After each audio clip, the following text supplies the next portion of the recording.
Magandang araw mga kapatid. Ang topic po natin ay ibangga po natin ang 115 million katao na population sa Pilipinas at i-classify po natin ang population na to in respect to the wealth of Martin Romualdez. Of the 115 million individuals, 17.54 million individuals, or around 15.5 of the population, belongs to the poorest of the four families, with a monthly family income of less than 12,082 pesos. The second category is 38.4% of the population, which is classified as low-income class, and they are earning a monthly family income between 12,082 and 24,164. The middle class families is about 43.5% of the 115 million population, classified further into three categories. The lower middle income, ito po yung 2 to 4 times the poverty line and earning 24,000 to 48,000 pesos a month. Ang middle income class, ito po yung 4 to 7 times the poverty line, who are having 48,000 to 84,000 income. And yung upper middle class, this is 7 to 12 times the poverty line, who are receiving 84,000 to 144,000 monthly income. Ang high income class po, but not rich, meaning ito yung may mga disenteng pamumuhay, walang mga masyadong utang, and those with per capita income between 12 to 20 times the poverty line, ito po yung nag-i-income ng 145,000 to 242,000 a month. Ang wealthy or rich is just around 1% of the population, at nandito po si Martin Romualdez with a monthly income of 241,640 or more. Ngayon, let us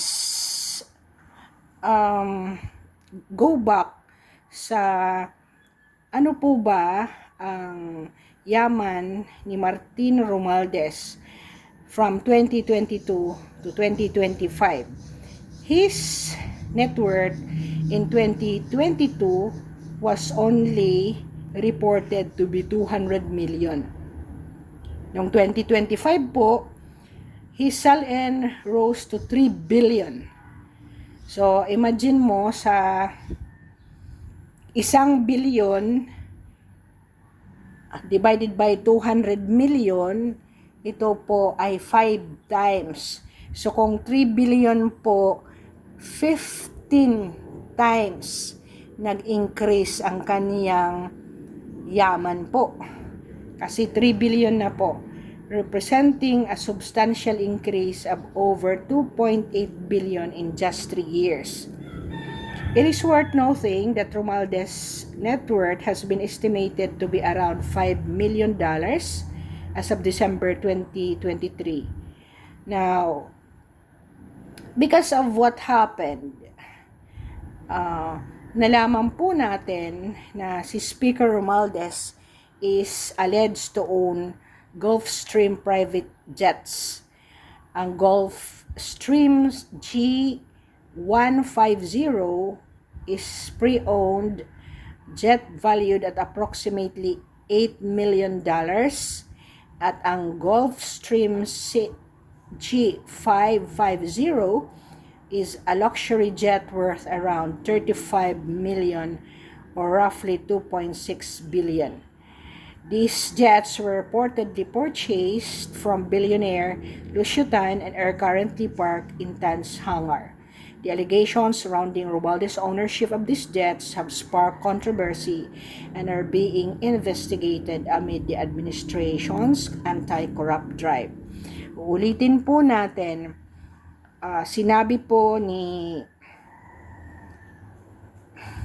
VP Sara that allegedly meron po siyang bribery case sa USA in respect to the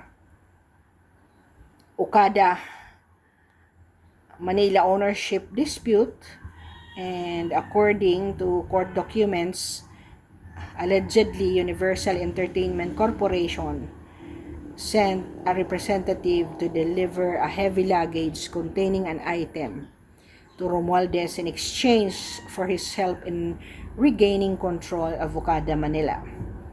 So, some key points about the allegations is that the case, Delaware court case, involved a dispute between UEC and 26 Capital Acquisition Corporation over an aborted merger. 26 Capital claimed UEC tried to influence Philippine officials, including Romualdez, through bribery.